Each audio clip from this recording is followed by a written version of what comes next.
What are you training for? Life. Welcome to Train for Life, a podcast brought to you by ISI Elite Training. I'm Adam Rice, founder and CEO, and we'll be hosting this alongside Amanda Hall, our COO. Tune in weekly as we explore topics on personal and professional development to help you level up in all aspects of your life. We call this Training for Life. All right, guys, so we are back today, and today we have a special guest, Mike Arce, who is the founder and CEO at Loud Rumor out of Scottsdale. Well, I say Scottsdale, but you just told me Peoria, but I think most people would know Scottsdale, Arizona. Yeah, well, Scottsdale's where the business office was. We went remote when we had to, like the world did during COVID. Yep. And our model, we just learned we really don't need to not be remote. Yep. And we were able to pull in talent from all over the world and get, people that were able to add some great stuff to our team and not have to have an office. That's awesome. We want to talk about that here. So today I really want to go through, most of our listeners are people looking at, as you know, the name of the podcast is Train for Life. So people looking to level up their life and how it's relevant to, we're all training for something, whether that's to be a better father, entrepreneur, leader, whatever it is. So you in particular, can you kind of give us a story? I want to talk about your business and how you guys have scaled, but also you're a father of 4, you were just telling us. Yep. Can you kind of go into your story and take us back how you started Loud Rumor? Yeah, so I was in the fitness industry for about 10 years, almost 10 years.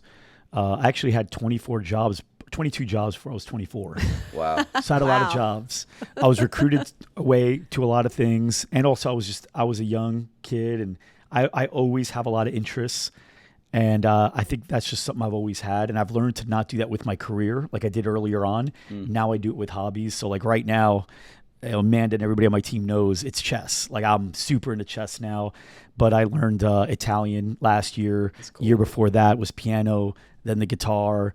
And so every year I kind of like pick up stuff. I got crazy into ping pong, but yeah, I was in the fitness industry for a while, mainly because I was in martial arts and I was competing throughout the nation. And I just realized at 19 years old, the boys were becoming men and I still was very thin. Yeah. And so I needed to learn how to put on muscle, and I couldn't afford a trainer. So I actually switched my major in college to kinesiology and got a certification. They had a personal training certification through the school. And one of the things was at the end, you had to take on a client, which I took on my aunt. Nice. And I thought it was really cool. That is very cool. So I had a job at Buca di Beppo, an Italian restaurant at the time. And I was like, I should get a job at a gym because I like this stuff. So I got a job at LA Fitness. And next thing you know, I did really well there. I worked my way up, and little by little, I became like the garbage guy, which essentially meant I went to the clubs that were in the bottom 4 to the 16 they had. My job was to bring them up to the top 4. And as soon as I did that, they sent me to another bottom 4 club, and I just rinsed and repeated. And I went to a bunch of other gyms, kept getting recruited to some other places. Started my own personal training for a little while, my own personal training company. But I was like 24. And so I just didn't understand a lot of what I think it's important to understand when you have a business, which is once you start a business, you're no longer that thing. You're no longer a trainer. You're no longer a dentist. You're no longer a cook. You are now a business owner that offers that thing. And so I just couldn't fathom being a dad, which I found out I was about to be a dad. I couldn't fathom being a good dad and being in the fitness industry at the time because I was like, I trained my clients from 4 to 10 o'clock. That's when I wanted to take my kids to school and be there for breakfast. I had a great dad growing up. I was very lucky. I didn't want to dishonor that and be a bad dad. And then I started training, like you guys know, 3 o'clock until about 9, 10 o'clock at night I was working. Well, who's going to the kids' practices and helping with homework and having dinner with them? So I left the industry and got into some other stuff and started a company called Loud Rumor. Initially, it was a web design company. And I didn't know how to build a website. In fact, we didn't even have a website. So that was an accident. My wife, it was during the recession, 2008, 2009. Okay. My wife got fired twice during the same pregnancy. So she got, Wow. So she told the company she was pregnant, didn't tell me because she didn't want me to freak out. Because income was really dropping. Which baby is this? This was, baby number 2. 2, okay. My first child, Julian, was actually with a previous relationship. Okay. Yeah. And then I met my wife, about a year after, and then we ended up getting married. And then we conceived a child on our wedding night, gosh. apparently. But 6 months later, or 4 months later, she's wanting to tell me that she's pregnant. So she kind of like puts her toe in the water and she goes, hey, what do you think about working on having a baby? Now, she had just gotten let go. She just got let go because she told her work that she was pregnant, thinking it was cool. And they had let her go. They did cutbacks. Wow. So even though it wasn't legal, I guess. Right, it isn't legal. Yeah. And my income went from like $9K, $10K a month down to like $2K because the recession was so bad. So she asked me, what do you think about having a baby? And I go, that's the last thing we need. So now she waited to tell me until she got a job. She did. But once she told them she was pregnant, they let her go too. So now she was afraid again. She finally told me when it was obvious. And so I'm like, okay, well, you're not going to get hired easily now because you're clearly pregnant. You look pregnant, right? And my income's not getting any better. Let's just start a company. So we picked web design. I can't even remember why, but we did. And we're like, we'll just see if we can sell a business owner a website for like $500 to $1,000, and we'll get someone in the Philippines to do it for like $150, and then we'll take the difference. Right. Good margins if it was a clean swap, but there's a lot of project management. And so little by little that turned into how do we make this a recurring model? We started doing SEO, did SEO for a while. I got really good at SEO. AdWords at the time, now it's called Google Ads. Then we got into Facebook ads, and then we realized that our business was stuck. Like we could not break 42K a month no matter what we did for like 2 to 3 years. It was exhausting. Every time we get a client, we lost a client. Was it just the two of you at the time on the team? No, at this time when we were at 42K, it was like 6 or 7 of us. Okay. Yeah. But I wasn't making any money because you're not making any money at 42K with 6, 7 people that know what they're doing, right?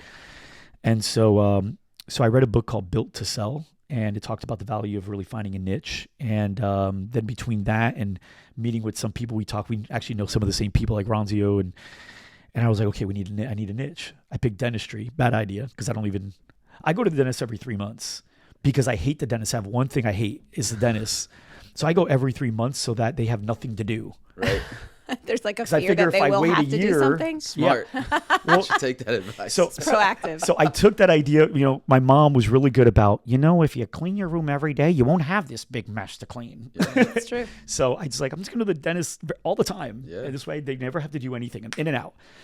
Well, anyway, I was like, what can I really get into? And I had a mentor and said, hey, pick something. Like if you could work for free, what would you do? I go, man, I love the fitness space. I love changing people's lives through fitness. It's like, do that. So we took on a few free clients to see how I like it first. I'll do it for free. We crushed it for them. Crushed it. And so I was like overnight, like switch everything. So we switched the website, went to everything. And Loud Rumor in end of 2015, like December, we went 100%. We are a growth company for gyms. And so we started an ad agency, but then from there, it became a hell of a lot more. And it's been amazing watching what my team's been able to do. That's awesome. So 2000, you founded in what year? 2009, technically. 9. Yeah. One thing that I've noticed, so I've been in the industry since 2013. I probably started seeing your stuff in maybe 16, 17. We started our podcast March, April of 16. Okay. Wow, I didn't know that, Adam. Yeah. That's cool to know. Yeah. I didn't know that.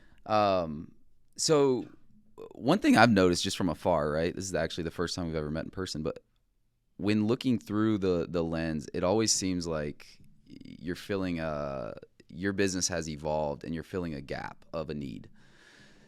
From anybody that's a business owner out there, or maybe I think there's a lot of people that are like, man, I want to be an entrepreneur. I want to start a side hustle or whatever it is. Like, how have you taken that? I'm guessing that's your mindset, right? Is you see a need, you fill it, and you continue to evolve your business like that. How have you kind of used that lens over the years to grow to where you're at that's today? what any good business does. Like the iPhone 3 is not the same as the iPhone 13. Nope. And the Ford F-150 from 98 is not the same as the Ford F-150 you're going to buy today, right? This camera that we're using here is very different. I don't know what it is, but the T5i is very different. What is that one? Oh, okay. Yeah, that's very different than like T5i you would have used 7 years ago. So if you're not evolving, you might as well just call it, right? Yep. Now, when you're looking at brands like your brand, I mean, your brand, I could only imagine the evolution that's happened since 13, right? You got to have had some, right? Otherwise, you probably wouldn't be in business while you're doing so well. And so the way we look at it is, what does the market need today? So right now, I'm really heavy into AI and XR. Very, very heavy into that. It's where the future is going. If we have time and if it's something you want, we could talk about how this is affecting the fitness space, but holy cow. Like it is, yeah. I read a really great book called Quantum Marketing. It's by the CMO of MasterCard. And he talks a lot about it, where he says there's been 5 paradigms of marketing: print, TV, or print, radio, TV, internet, and then social media marketing. And this is now the 6th paradigm. And I'm blown away by how many people not only don't know much about it, but how many people aren't going all in on it. Like it's reducing labor costs, it's increasing revenue, it's increasing sales, making employees smarter. But that to me is a big gap. What's the biggest expense in your business? Labor. You're right. Labor and taxes, mainly labor though, right? If we could reduce labor by 15, 20%, that goes straight to margin. But it's hard. You know, we've always, as a gym, as a fitness studio, you want to keep your labor costs at that 30%. If you can keep it under 40, good. But really, if you get that 30, but that's really, really hard. Especially now, right? Wages are going up. And when people increase pricing in relation to it, that helps. But man, what if we can reduce our labor costs? Or what if we can get more out of our people? So right now, that's a big thing. We had a big talk on it at GSDCon, and we've got our gyms really using it. And the ChatGPT. Well, ChatGPT is one of... Right. Well, which one is the kind of the... there's ChatGPT is a big one. I mean, we've had people increase pricing. Like we've had 85 people increase their pricing using ChatGPT, or people negotiating the rent with their landlord. Right. We've had people create their core values system, create their entire recruiting system, job descriptions, offer letters. I mean, it is insane. And employees, they're actually able to train with it. Like, honestly, you can learn Italian right now. You can just say, hey, speak to me in Italian, okay? Sure. Yeah, I have the app on my phone. I'm it's using great. It's great. But then there's that, but then there's a bunch of other really cool tools. Like 7 Cents is a great tool that, right now these email lists are big because your gyms are B2C. Right. So B2C has a bigger list than a B2B. And so you got all these people on your list. Some of your studios might have 8,000, 9,000, 10,000 people on the list. They've been open 4 or 5 years, right? And doing good marketing. And we always want to figure when's the best time to send an email, right? We're always Tuesdays, or some people are hell-bent on Thursdays at 11, right? Never Mondays. But the truth is everyone's a little different. And your CRM, regardless of the CRM you use, if it's anything that's decent, it knows when emails are opened. Right. By who and when they're clicked. 7 Cents is something that integrates with your CRM. And what it does is it knows when you open your emails and when you open your emails, and it sends out the emails just before the point that your habits typically show that you open emails. So it's at the top of your inbox. And you're noticing open rates shoot by 40, 50% and click-through rates shoot by 80%. That's amazing. Yeah, it is. And also what it does is it eliminates spam because it staggers emails as opposed to sends them all. So spam filters aren't catching it. So you're getting a lot more activity to the inbox as opposed to the spam box. But then in the inbox, you have a lot more opens and a lot more clicks. So there's a lot of ways that people are getting a lot of return members, people, the be back bus, right? Getting people to come back because of stuff like that. Yeah. And then there's a bunch of really cool tools that I showed at GSDCon, and at GSDCon's one of our conferences that we have every quarter. We're doing a big talk on it in Vegas, but there's new tools every day. Yeah. And we're 6 weeks into ChatGPT being a thing. Imagine 6 months or 6 years. If we're not ahead of this thing now, it's going to be tough. This is a hard...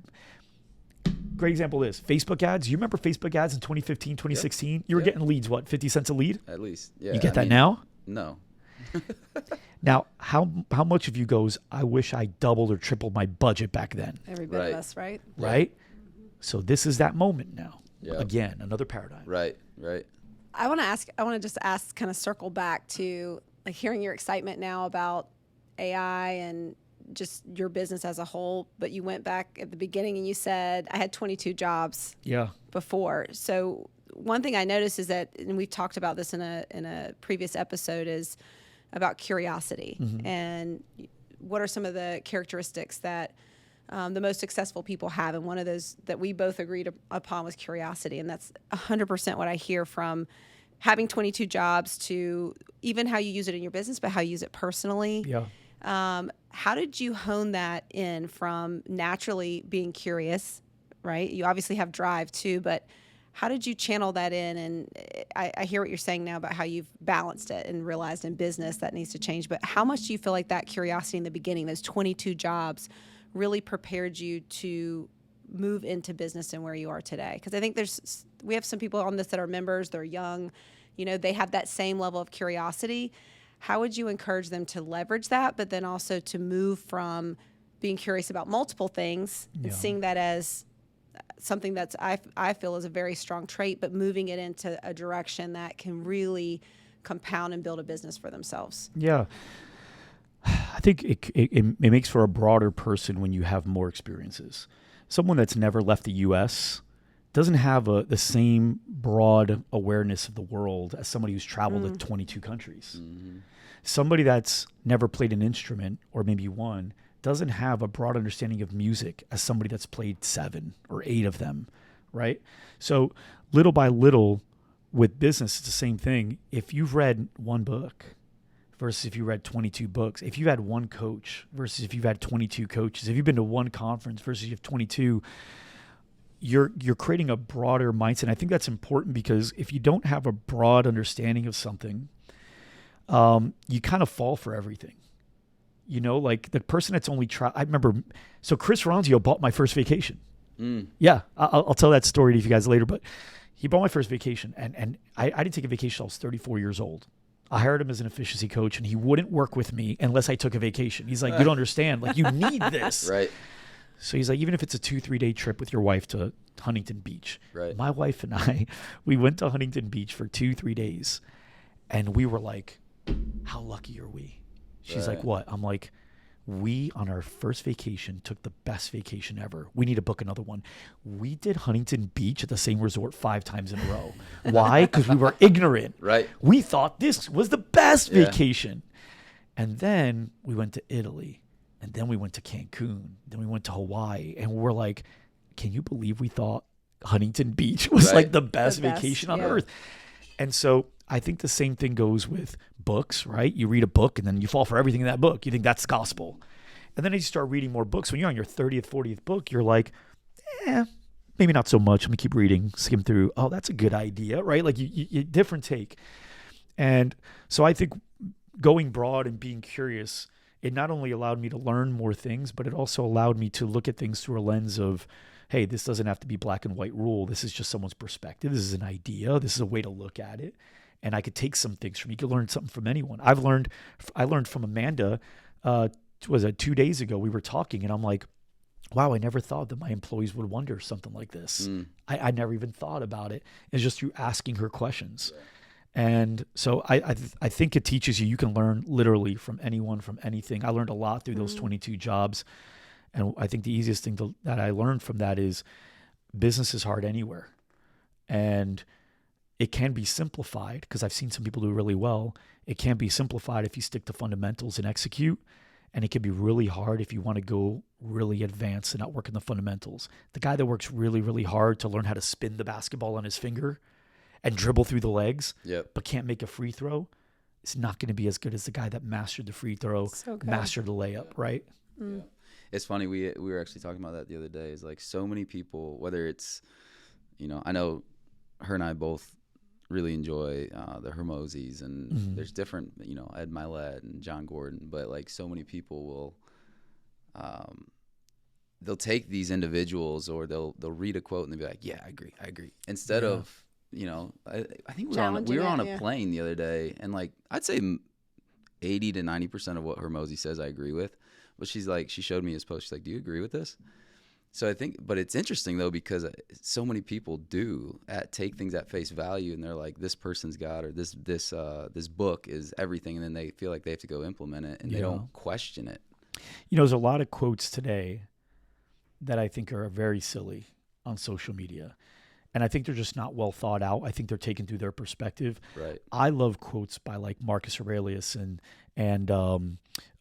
Epictetus and Seneca, like the philosophers back on 150 AD, right? Like the Stoics, because that works even today through any lens. Yep. Right.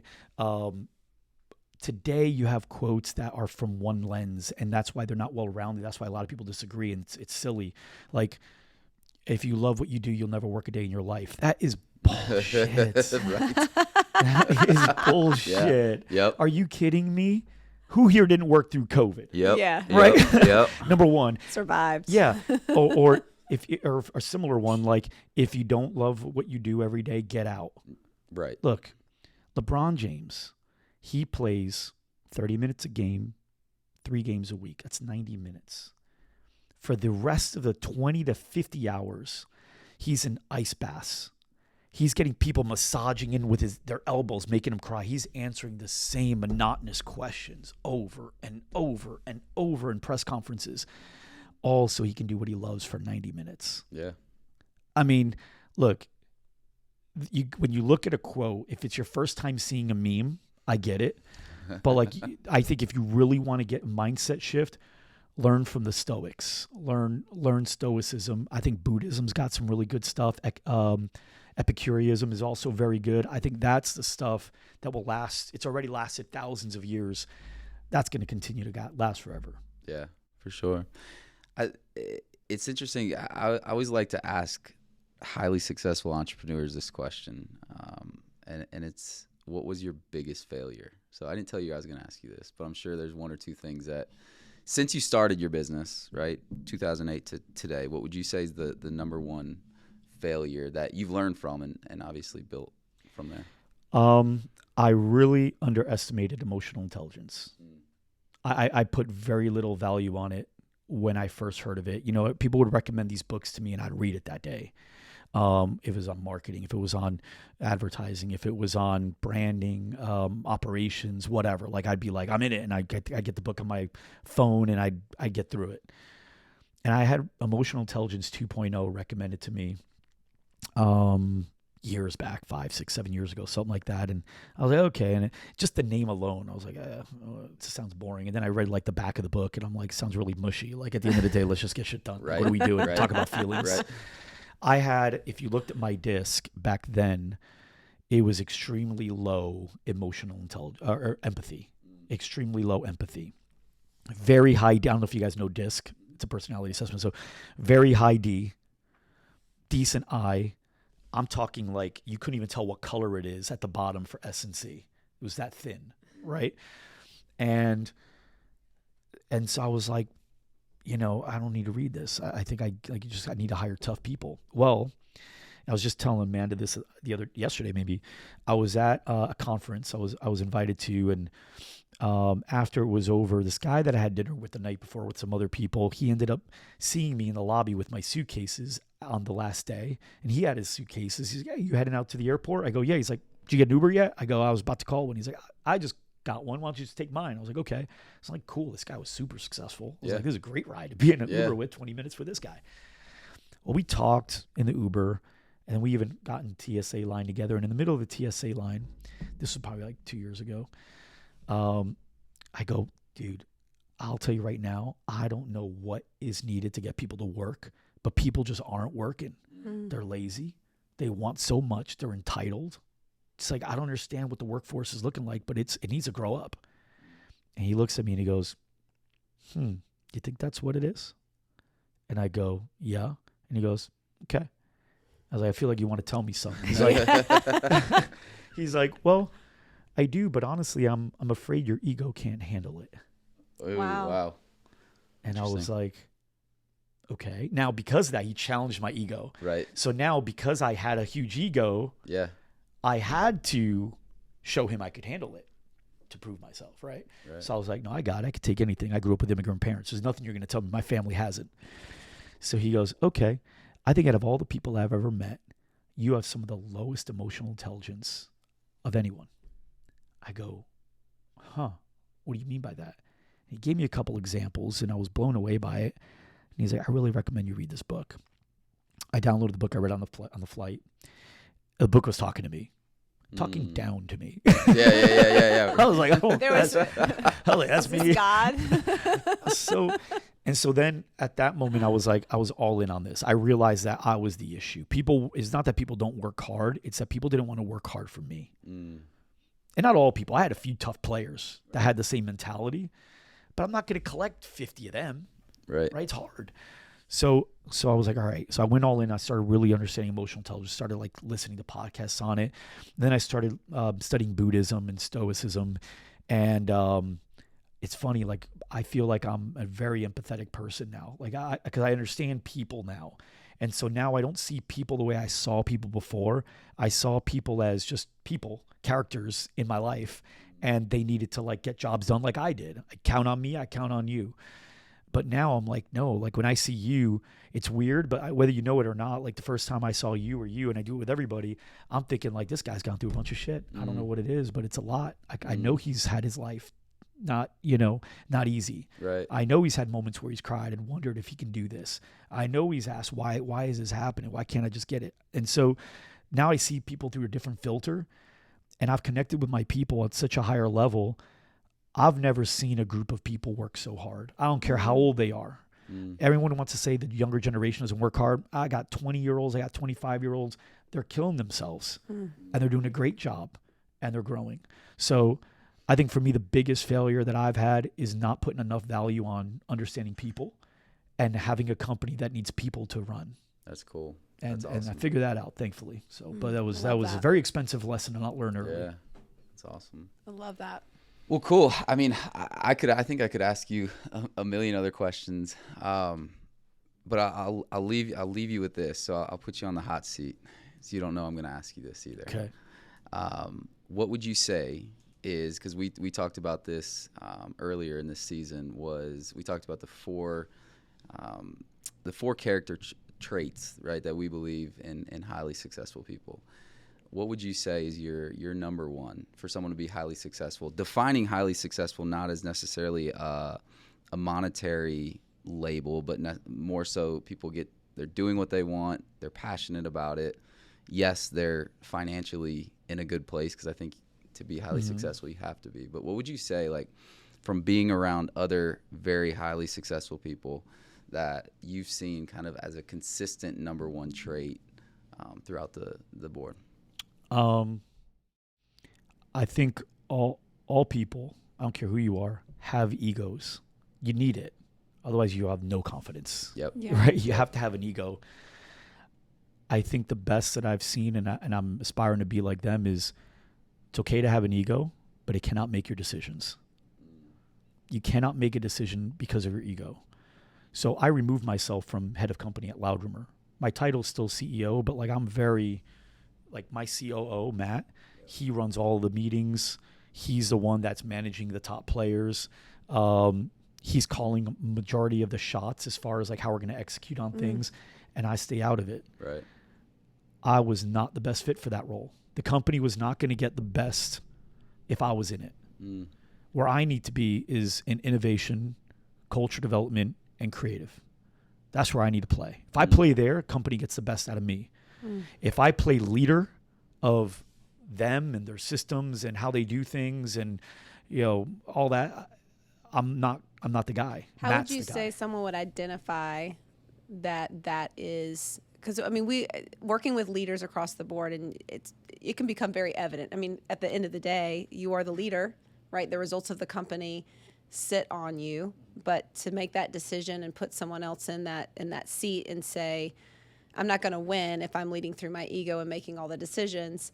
So to someone who is saying to themselves, I'm not getting where I need to get, I don't know what's wrong, and it is them, how would you challenge them to look at themselves to identify that they're the issue? Self-awareness. That it's an ego. I will say that's kind of coincides with another trait I think a lot of people that I've followed or successful have, is they're very self-aware. They're very aware of what they're great at. They're very aware of what they're good at. And they're very well aware of what they're not good at yet or don't ever need to be good at. They're very well aware of it. And when you become aware of that, by doing your best to look at yourself as a consultant from like a different person, saying, like, if I was coaching him, what would I say? Like, what would I say you need to work on? And for me, what I'm really, really good at is I go hard into something, right? Like when I decided to learn Italian, everything switched. My iPad, my phone, my laptop, the treadmill, everything was in Italian. I only listened to Italian music. I only listened to Italian podcasts. My Netflix was only in Italian. I only spoke Italian in the house. I walked around with the app and to help people in my house know what I was saying. Your wife probably hated you, huh? No, she learned a lot of Italian. Yeah. And we went to Italy She 3 months later. She was so thankful that you learned it, wasn't she? When we went to Italy, it was great. That's awesome. Because 90 days later, I was fluent, and we're in Italy, and I'm having a 20-minute conversation with the Uber driver. Wow. That's So cool. we were doing anything we wanted out there. But that's something that I get really into. But I'm very well aware of that. So because I'm aware of that, the goods are I can tell my company, like, hey, I'm going all in on this. And they understand, they get excited. And the bad thing about it is I have to sometimes ask myself, am I excited about this because this is the right thing for me to be excited about? Or am I excited about this because I get excited about anything new? Yeah. So, but I think self-awareness, going like who am I really? What am I really good at? What's best for the company? It's not about you. Once you're on a team, it's not about the back of the jersey. It's about the front of the jersey. And I'm on a team. Yep. And the front of the jersey, which says Loud Rumor, that is the team I'm playing for. And so I don't care if I need to come off the bench. That doesn't matter to me. At our state of the company meetings, I don't say a word. I sit back, and then at the very end, sometimes it'll be like, Mike, do you have anything you want to add? And maybe I'll share a client story that I was really proud of. Right. And that'll be it. But every leader in the department, they go up and they share their 10, 12 minutes, where we were, where we're at, and where we're going. And that's great because they do it better than I do. And that's what the team needs. So I think being a part of masterminds are a big part of that, Right. because you're going to be able to start seeing greatness in categories. Like you'll be like, oh, so that's what a really good leader looks like. Shit. Look at the way his team like engages. Oh, that's what sales looks like. Damn, I never thought about these guys got 50 referrals in the last 3 days. Dude, we get 20 in a month. Right. That's what referrals look like. That's what customer service looks like. Man, look at that. They're like all in. That employee got sick. They sent flowers. Like, so when you're around a lot of high level players, you're going to get to see, because everyone's great at one or two things, you're going to get to see what greatness is, and you're going to get a better understanding as to which one you're already in, and maybe on your team who's kind of close, and we can start creating a balance. And that's what a good team is. Greatness in different categories. Matt and I, my COO, he's not great at what I'm great at. He'll tell you that. And I'm not great at what he's great at. And it works really great. That's awesome. I love that. I love it. Where can people find, you have a podcast. Yep. Where can they find that podcast? Where can they follow you on Instagram and YouTube and all that? Yeah, so the podcast is called The GSD Show. It's on everywhere, iTunes, Google Play, Spotify, all that, on YouTube. And if you just go to thegsdshow.com, you can find the website with all the episodes and all that. Our YouTube channel has a ton of stuff. We give away more free training for this industry than probably anyone on the planet. I can't imagine anybody that does more than we do. It's a ton. So that's just Loud Rumor. Just search Loud Rumor on there. And then you go to loudrumor.com if you like, and get some more stuff there. If you want to go to our conference ever, gsdcon.com is hands down the best conference in the industry. We do 4 a year. Awesome. Cool. And Thanks your next for one joining is us. when? Next one's May 6th and 7th in Vegas. And then after that, it's in August. Great. Yep. Let's go. Well, man, thanks for coming all the way out here to Charlotte and joining us, and make sure everyone follows you. So until next time, we'll see you guys on the turf.